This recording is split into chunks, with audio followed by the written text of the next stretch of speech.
Jake Morrison stood on the bridge of the UES Defiant, watching the morning sun rise over Earth. It was a Tuesday like any other, until the sky went dark. Massive black ships appeared above every major city on the planet. The ships were so large they blocked out the sunlight completely. "Captain, we're getting signals from all over Earth," said his communications officer, a young woman named Betty Clark. "These ships just appeared out of nowhere." Jake grabbed his coffee mug with shaking hands. In 30 years of military service, he had never seen anything like this. The ships looked like they were made of black glass, smooth and deadly. They just hung there in the sky, silent and waiting. "Sir, incoming transmission," Betty called out. "It's broadcasting on all frequencies." The main screen flickered to life. A creature appeared that made Jake's blood run cold. It looked almost human, but its skin was pale gray and its eyes were pure black. When it spoke, its voice was calm and cold. "People of Earth, your species has been found unworthy of continued existence. We are the Zephyrian hegemony. We have come to cleanse your world. Prepare for your end." The transmission cut off. For a moment, the bridge was completely silent. Then the bombardment began. Bright red beams shot down from the alien ships. Where they hit, entire city blocks simply vanished. Jake watched in horror as downtown Los Angeles disappeared in a flash of light. The beam had turned concrete and steel into glass. "All ships, this is Admiral Gary Brooks," came a voice over the radio. "We are under attack. All military units respond immediately." "This is not a drill." Jake ordered his ship toward the nearest alien vessel. The Defiant was one of Earth's newest warships, armed with the most advanced weapons humans had ever built. As they approached the alien ship, Jake could see how massive it really was. It was at least 5 miles long and covered in strange symbols that seemed to move on their own. "Fire all missiles," Jake ordered. 20 nuclear missiles shot out from the Defiant. Jake watched them streak toward the alien ship, hoping they would at least damage it. The missiles exploded against the hull in brilliant flashes of light. When the light faded, the alien ship was completely undamaged. It didn't even have a scratch. The alien ship turned toward them slowly. A red beam shot out and hit the Defiant's hull. The entire ship shook violently. Alarms went off everywhere. Half the crew was thrown to the floor. "Hull breach on decks 4 through 7, someone screamed. "We're losing atmosphere." Jake looked at the damage reports. The alien weapon had cut through their armor like it was paper. They were lucky the beam had missed their main reactor, or they would all be dead.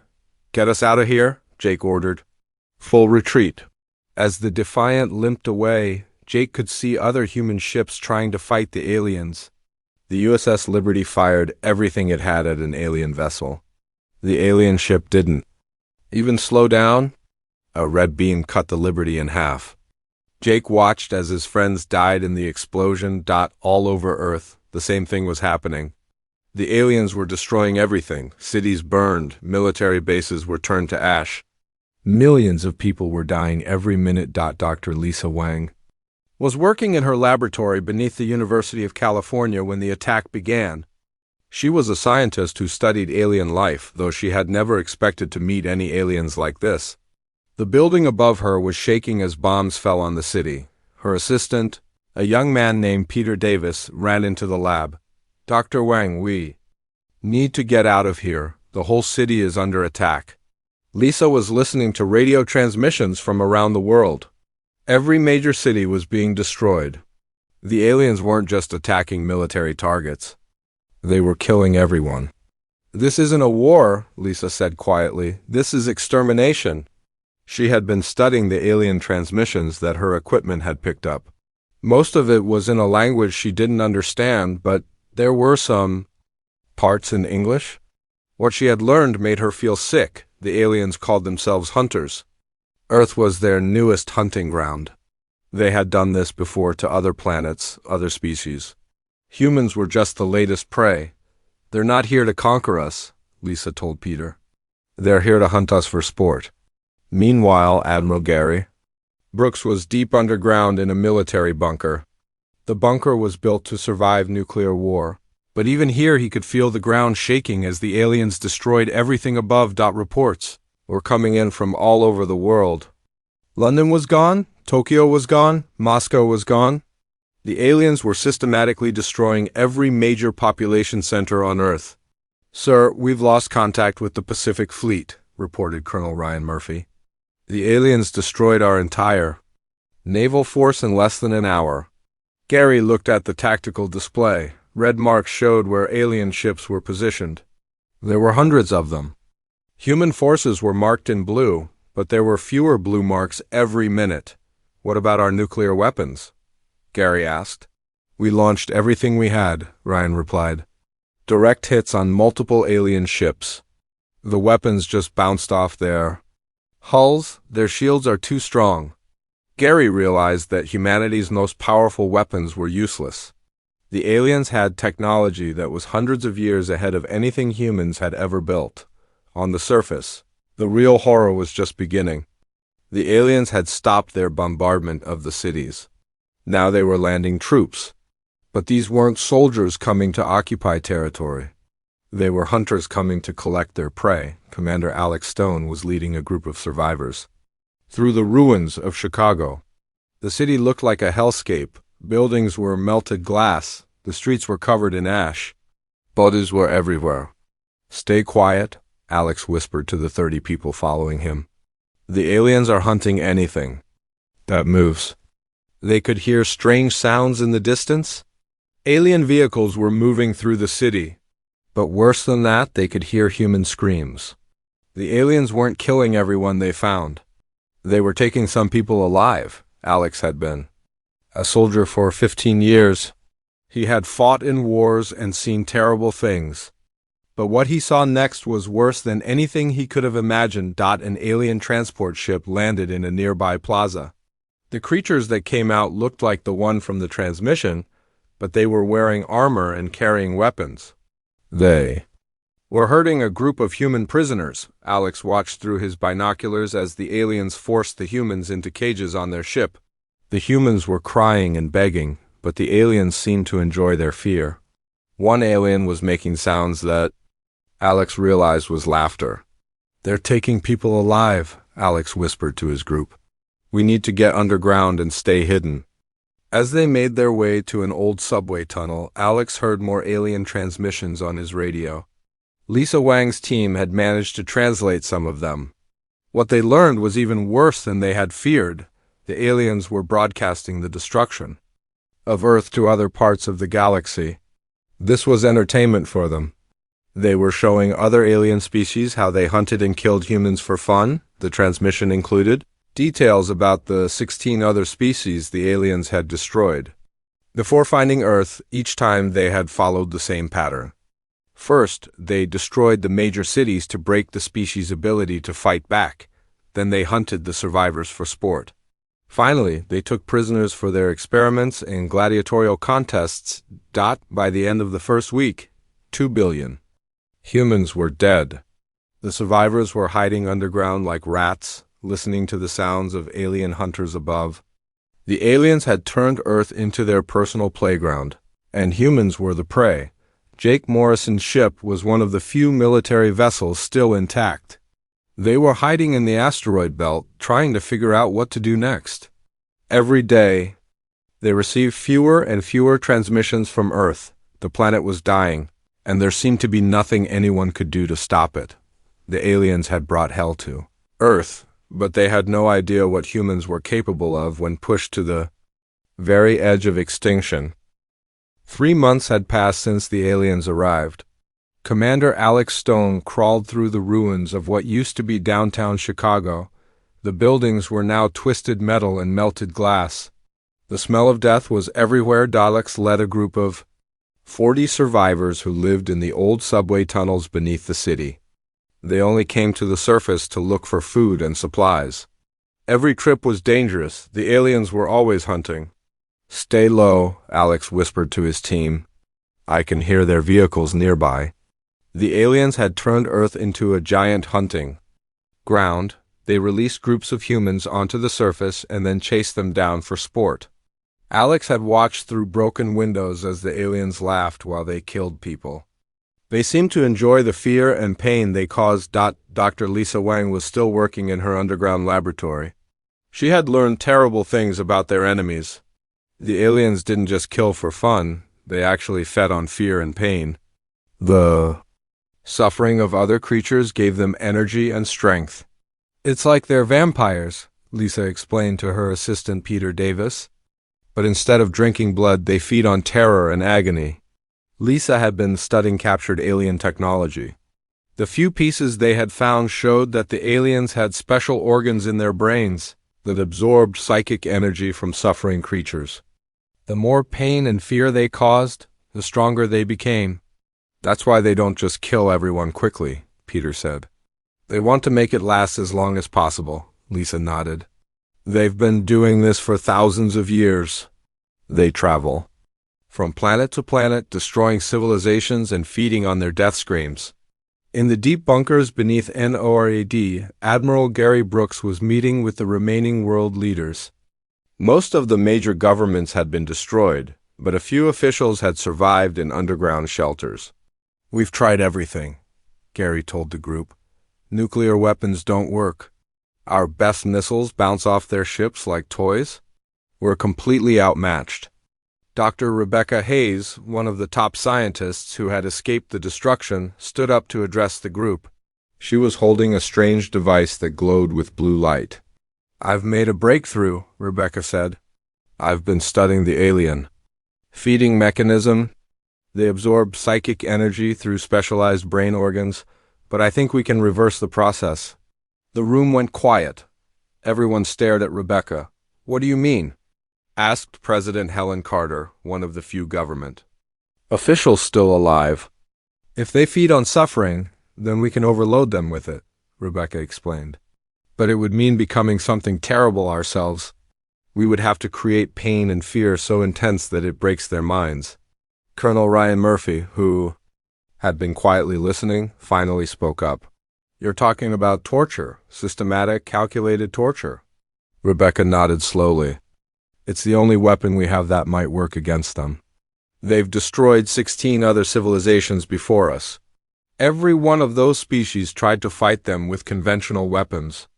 Every one of them failed. Gary Brooks felt sick as he understood what Rebecca was suggesting. You want us to become monsters. I want us to survive, Rebecca replied.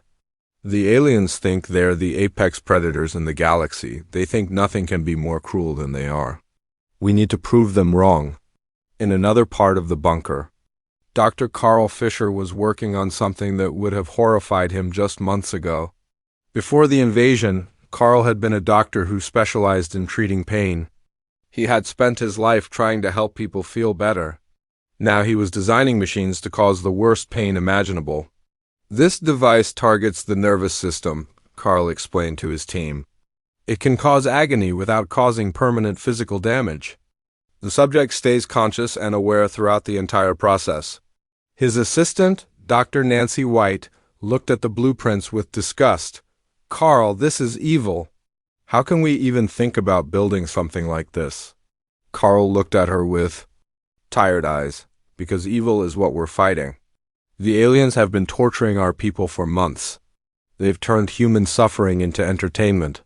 If we want to beat them, we have to be willing to do things that are worse than what they do to us. Meanwhile, Commander Alex Stone had made a discovery that would change everything. His team had found an alien research facility in the ruins of the University of Chicago. The building was heavily damaged, but some of the equipment was still working. Inside, they found something that made Alex's blood run cold. The aliens had preserved the remains of creatures from the 16 civilizations they had destroyed before coming to Earth. Each species was different, but they all had one thing in common. They had all tried to fight the aliens with honor and courage. They had all died.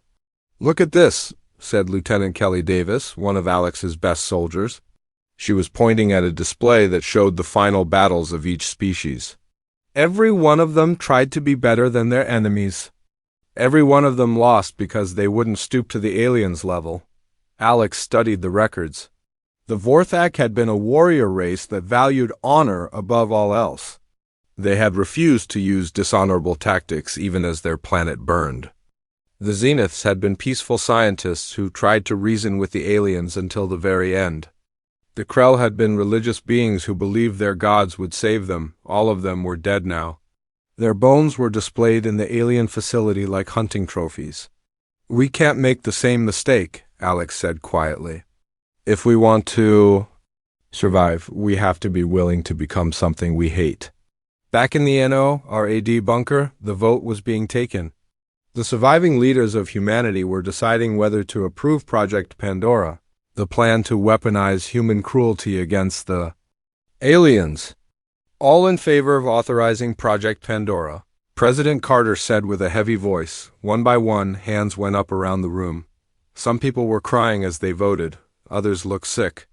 But everyone voted yes.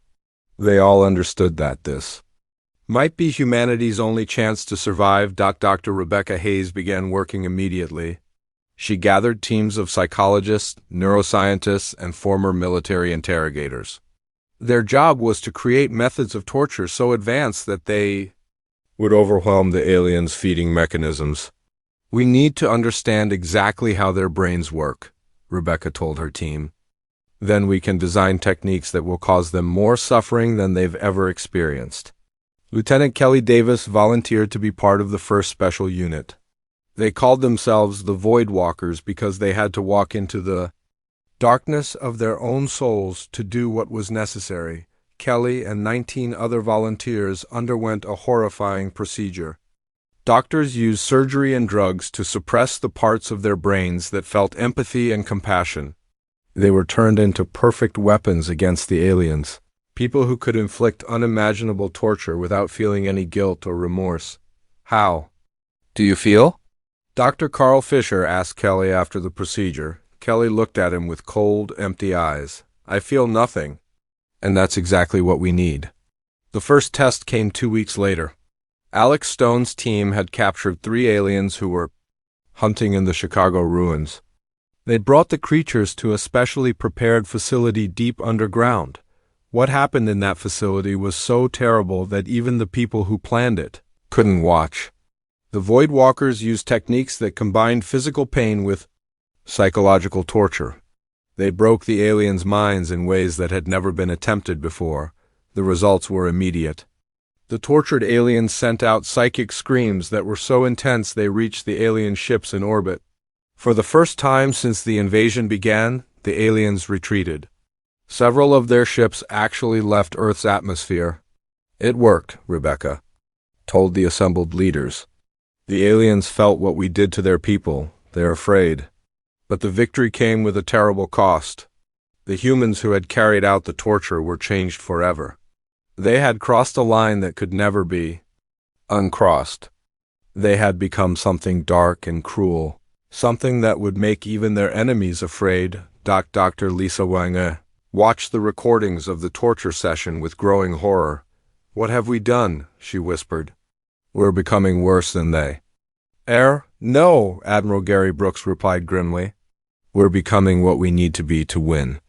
The aliens brought hell to Earth. Now we're going to show them something darker than hell. The war was about to change. Humanity had found its weapon. But in doing so, they had lost something precious that they would never get back. They had lost their innocence, their compassion, and perhaps their souls. The real horror was just beginning. Dr. Carl Fisher stared at the machine he had just finished building. 6 months ago, he had been a doctor who helped people feel better.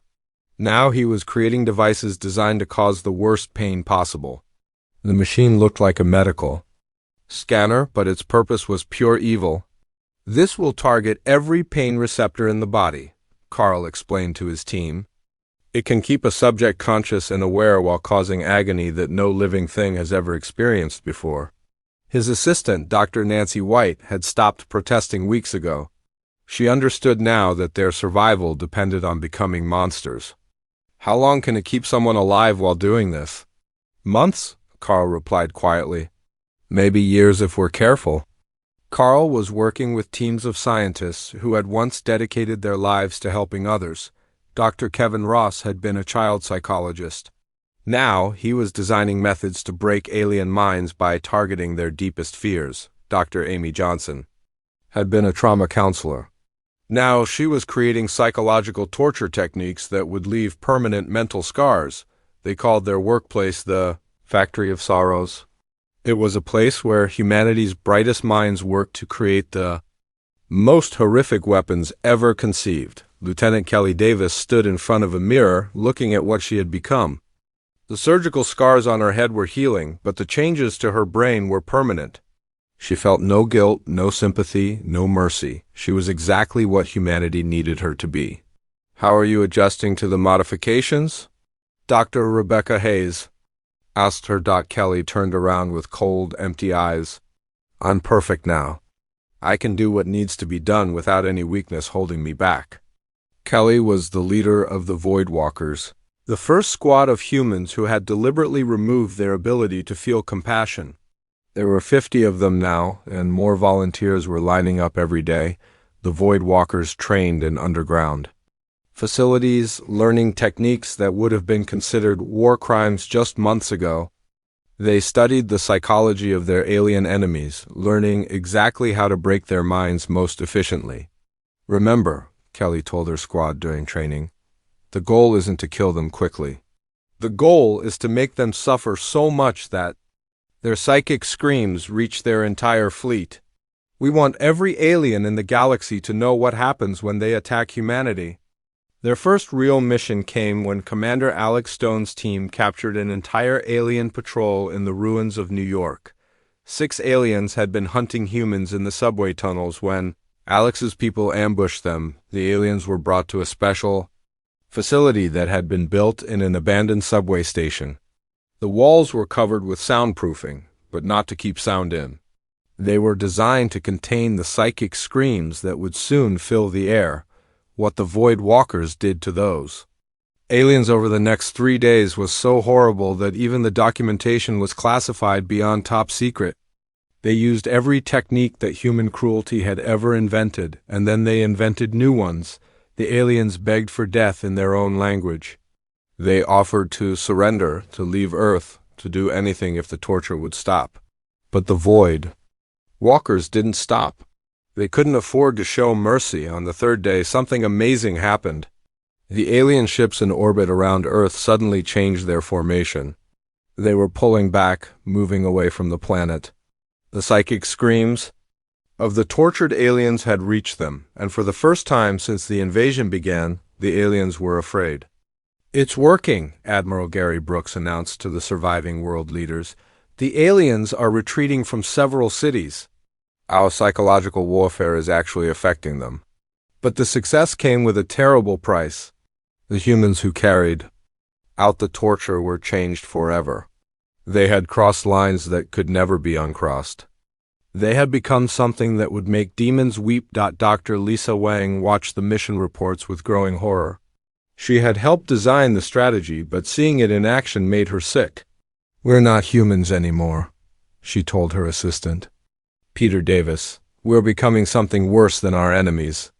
"We're becoming what we need to be to survive," Peter replied. But even he looked disturbed by what they had done. Captain Eric Bell was in charge of building humanity's first warship, designed around the new philosophy. The USS Nemesis was unlike any ship ever built.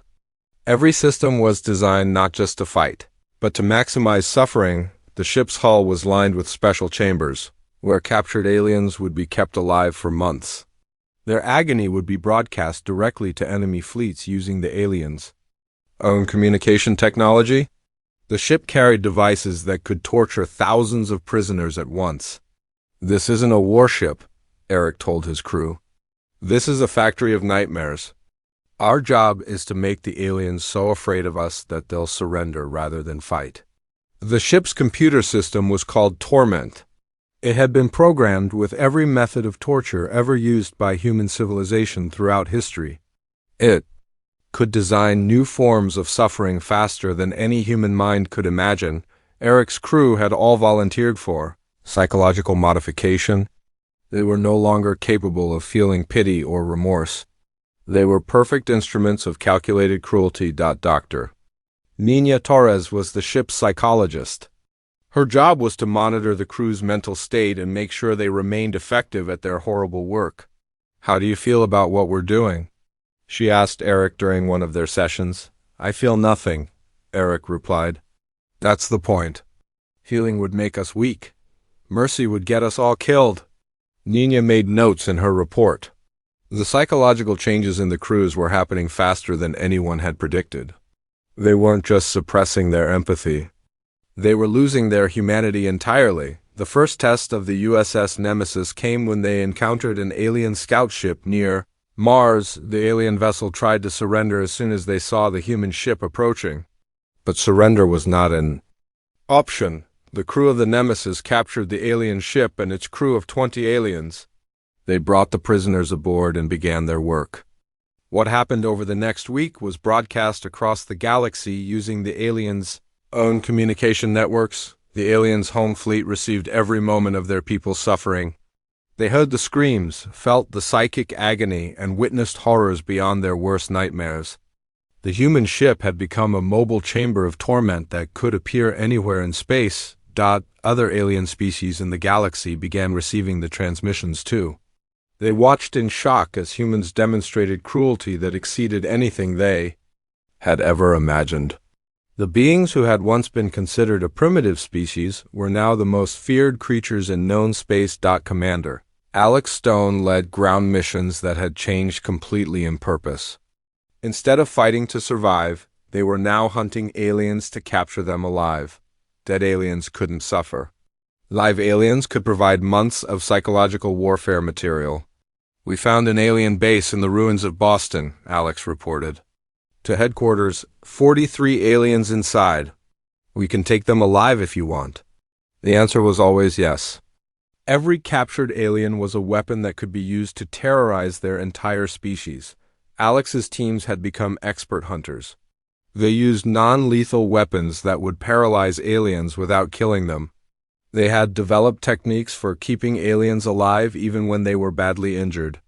Death was an escape that humans no longer allowed their enemies. The captured aliens were taken to processing centers where teams of specialists worked on them. The specialists were humans who had volunteered to become experts in alien psychology. They learned exactly what each species feared most, and then they used that knowledge to create personalized torture experiences. Dr. Walter Pierce ran the largest processing center in what used to be Washington, D.C. His facility could handle hundreds of aliens at once. Each prisoner was kept in a specially designed chamber that could maintain their suffering for months without killing them. "We've processed over 2,000 aliens so far," Walter reported to his superiors. The psychological impact on their fleets has been devastating. Several entire alien species have evacuated this part of the galaxy rather than risk capture by humans. But Walter's reports also included disturbing observations about his own staff. The humans working in the facility were changing. They had started to enjoy their work too much. Some of them were creating new forms of torture just for the pleasure of it. "We need to be careful," Walter warned. "We're creating people who love causing pain. What happens when we run out of aliens to torture?" The war was turning in humanity's favor, but the cost was becoming clear. They were winning by becoming something that would make their original enemies look merciful by comparison. The aliens had brought hell to Earth, but humans had responded with something so much darker that hell itself would have been preferable. The transformation was complete. Humanity had saved itself by destroying everything that had made it worth saving in the first place. 6 months after Project Pandora began, the war had completely turned around. General Marcus Webb stood on the bridge of the USS Retribution, watching as another alien world surrendered without a fight. The planet's entire population was begging humans not to land on their world. "They're offering us everything they own," reported Communications Officer Linda Brown. "Their technology, their resources, their entire civilization. They just don't want us to come down there?" Marcus smiled coldly. It was the kind of smile that would have horrified his family if they were still alive. "Tell them surrender isn't enough. They need to prove they're sorry for what their species did to Earth. The aliens on the planet below began destroying their military bases and weapons factories. They were doing humanity's work for them, desperate to show they weren't a threat. But Marcus wasn't interested in their weapons. He wanted their people. "Prepare the collection ships," Marcus ordered. "We need at least 1,000 prisoners from this world." The collection ships were specially designed vessels that could hold large numbers of alien prisoners. They were equipped with life support systems that could keep aliens alive for months while they were slowly tortured. The ships had become symbols of terror throughout the galaxy. Professor Kate Morgan studied the effects of humanity's campaign from her research station on Luna. She was documenting how other alien species were reacting to humanity's new methods of warfare. The results were beyond anything she had expected. 17 different species have completely evacuated this part of the galaxy, Kate reported in her latest study. They're not just avoiding human space. They're running to the other side of the galaxy and begging for protection. Kate had intercepted communications from various alien governments. They were all saying the same thing. Humans had become something worse than any nightmare their species had ever imagined. Some aliens were dying just from hearing descriptions of what humans did to their prisoners. The Galactic Council, a group of the most advanced alien species, had held an emergency meeting about humanity. Kate had managed to decode their transmissions. What she learned showed just how much the galaxy had changed. "The Council has declared humans to be a Class Omega threat," Kate told her assistant, Dr. Brian Carter. "That's a classification they've never used before. It means humans are considered more dangerous than any force they've ever encountered." The Council had recommended that all species avoid human space entirely. They had also begun developing new weapons specifically designed to fight humans. But every species that tried to fight back was quickly defeated by humanity's new methods. Commander Larry Holmes was aboard the UES Vengeance when they intercepted the most important transmission of the war. It was a desperate message from the Zephyrian leadership, the same aliens who had invaded Earth a year ago. "Play it again," Larry ordered his communications team. The message appeared on the main screen. The Zephyrian leader looked nothing like the confident predator who had announced Earth's destruction. This creature was terrified, broken, barely able to speak. "To any species receiving this transmission," the alien said in a shaking voice, "we were wrong about the humans. We thought we were the apex predators in the galaxy. We were fools. The humans are something far worse than we ever imagined." The transmission continued with the alien begging other species for help. "They don't just kill us. They keep us alive and make us suffer in ways that our minds cannot comprehend. Our young are dying from psychic shock just from hearing what the humans do to prisoners. Please, someone help us. We are sorry for what we did to their world. We are so very sorry." Larry turned off the transmission and smiled. The same aliens who had laughed while destroying human cities were now begging for mercy. But mercy was something humans no longer gave to their enemies. Captain Amy Wright commanded one of the largest torture facilities in human space. It was built inside a captured alien space station and could process thousands of prisoners at once. Amy had once been a peacekeeping officer who believed in treating prisoners humanely. Those days were long gone. How many new arrivals today? Amy asked her deputy, Colonel Frank Nelson. 3,000 aliens from the Kepler system, Frank replied. They tried to hide when our ships arrived, but we found them all. Amy walked through the facility, inspecting the work being done. Thousands of aliens from dozens of different species were being held in specialized chambers. Each chamber was designed to cause maximum suffering while keeping the prisoner alive and conscious. The facility had become a factory of terror. Human technicians worked around the clock to maintain the torture equipment and monitor the prisoners' conditions. They had to be careful not to let any prisoners die too quickly. Dead aliens couldn't send psychic screams to their homeworlds. The vegan delegation wants to surrender their entire star system, Frank reported. They're offering to become human slaves if we'll just stop the torture broadcasts. Amy considered the offer. The Vegas were a peaceful species that had never attacked Earth, but they had supported the Zephyrians early in the war, and that made them enemies. "Tell them we'll consider their offer," Amy said.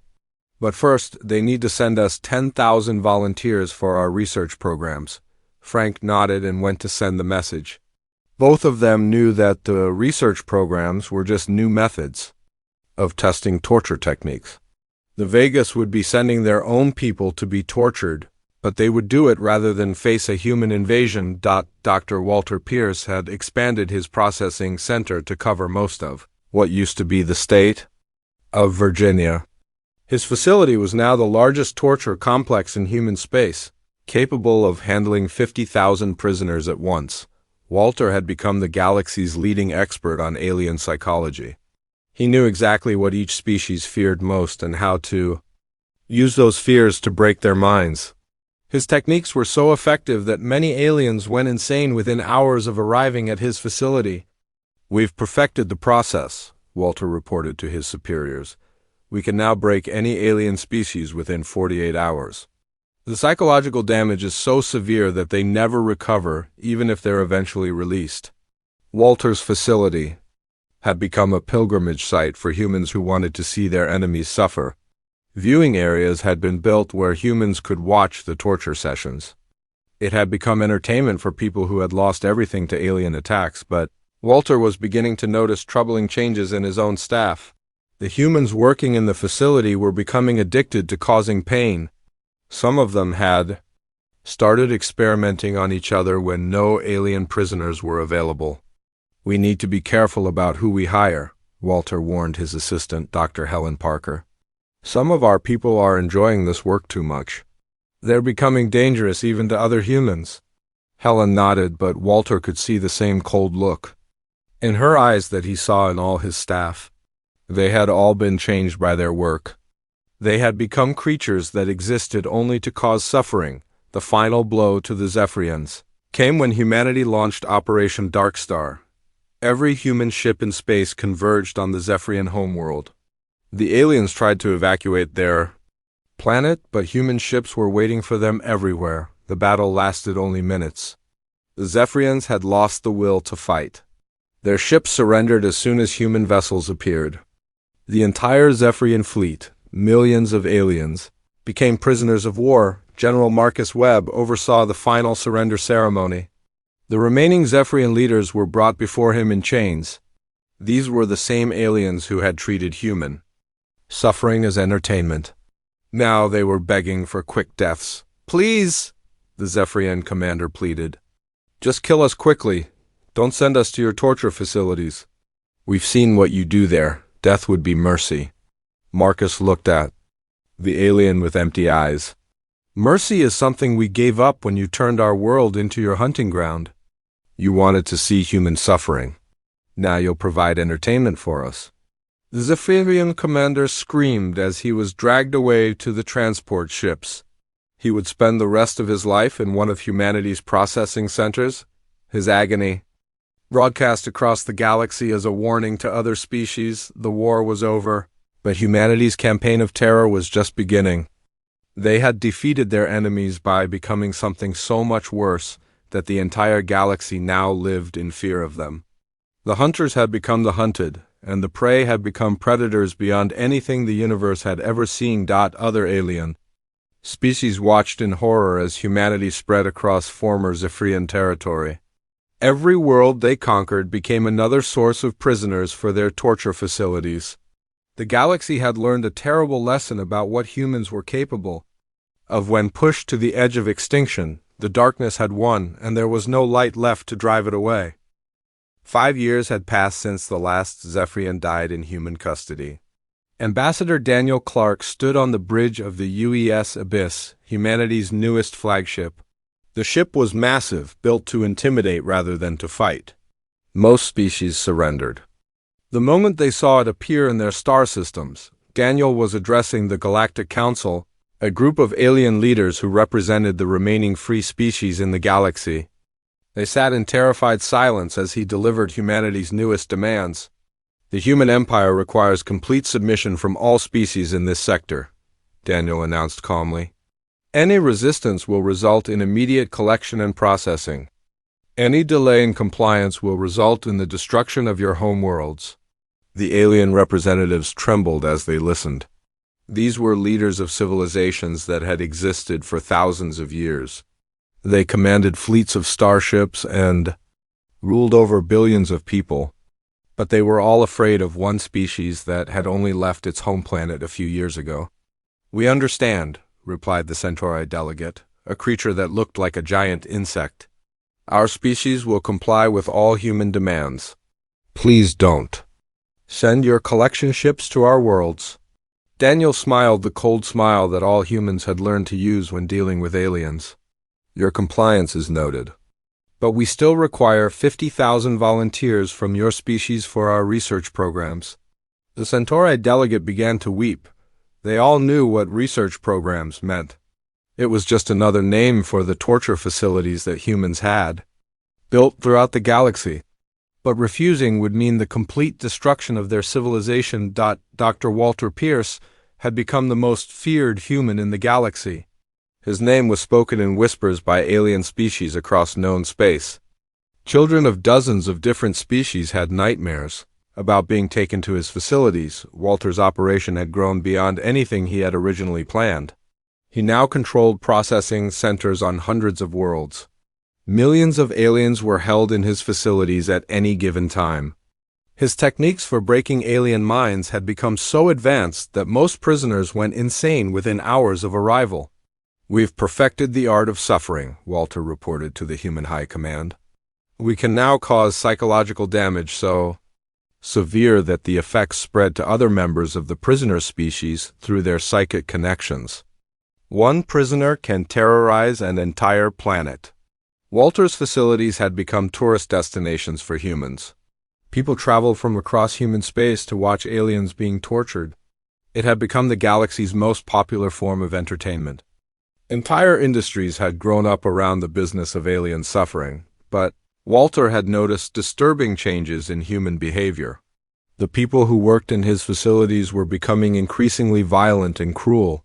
Some of them had started torturing other humans when no alien prisoners were available. The darkness they had embraced to fight their enemies was beginning to consume them. Captain Frank Rivera commanded the human fleet that patrolled the outer systems. His ships no longer needed weapons. Their reputation was enough to make entire star systems surrender without a fight. The sight of human ships on the horizon was enough to cause mass panic among alien populations. "Another system wants to surrender," reported his communications officer, Lieutenant Sarah Kelly. "The Draconian Empire is offering to give us everything they own if we promise not to land on their worlds." Frank considered the offer. The Draconians had never attacked Earth or supported the Zephyrians, but they had valuable resources that humanity could use. More importantly, they had a large population that could provide prisoners for the processing centers. "Tell them we accept their surrender," Frank decided. "But we still need 1 million volunteers for our facilities. They have 48 hours to comply." Frank knew that the aliens would comply. They always did. The alternative was too horrible to consider. Human collection ships would arrive and take prisoners by force.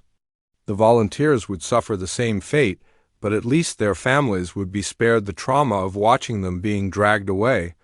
Judge Helen Baker presided over the Tribunal of Species, humanity's court for deciding the fate of entire civilizations. Her courtroom was decorated with the preserved remains of the Zephyrians and several other species that had made the mistake of challenging human authority. The Andromedan Collective stands accused of harboring refugees from human justice, Helen announced to the assembled court. "How do you plead?" The Andromedan representative, a tall being made of living crystal, spoke in a trembling voice. "We were only trying to help survivors of your campaigns. We meant no offense to humanity." Helen looked at the alien with the same cold expression that all human judges had learned to use. "Helping our enemies is the same as being our enemy. The Andromedan Collective is sentenced to complete dissolution. All members of your species will be collected for processing." The crystal being shattered into pieces from the shock of the sentence. Billions of Andromedans would now be hunted down and captured. Their entire civilization would cease to exist. Their crime had been showing mercy to aliens fleeing human torture facilities. Justice in the human empire was simple. Any species that opposed human interests in any way was marked for extinction. Any species that helped human enemies was destroyed. Any species that showed insufficient respect for human authority was punished with mass collections. Commander Pete Wells was one of the few humans who remembered what their species had been like before the war. He kept a private journal where he recorded his thoughts about what humanity had become. His entries were some of the only honest records of the transformation. "We told ourselves we would go back to being human after the war was over," Pete wrote in his latest entry, "but we were lying to ourselves. You can't use darkness as a weapon without becoming dark yourself. You can't torture millions of beings without losing your soul." Pete worked as a liaison between human forces and alien populations. His job was to negotiate surrenders and arrange for the collection of prisoners. He had watched hundreds of species give up everything they owned rather than face human anger. "The aliens call us the Dark Ones now," Pete continued writing. "They tell stories about us to frighten their children. We've become the monsters that live under the bed, the nightmares that wake them up screaming. And the worst part is that we've earned that reputation."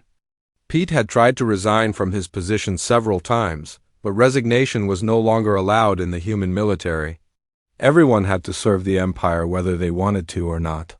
The same techniques used to break alien prisoners were now being used on humans who showed signs of disloyalty or weakness. Dr. Nina Torres ran the psychological evaluation programs for human personnel. Her job was to identify humans who were having doubts about their mission and correct their thinking. The correction process was very similar to what was done to alien prisoners. "Loyalty to humanity is the only acceptable mindset," Nina explained to her staff. "Any human who shows sympathy for alien suffering is a traitor to their own species. Traitors receive the same treatment as enemy aliens." Nina's facilities processed hundreds of humans every month. Soldiers who refused orders, scientists who questioned the morality of their work, civilians who spoke out against the Empire's policies. They all received psychological reconditioning that turned them into perfect servants of the human cause.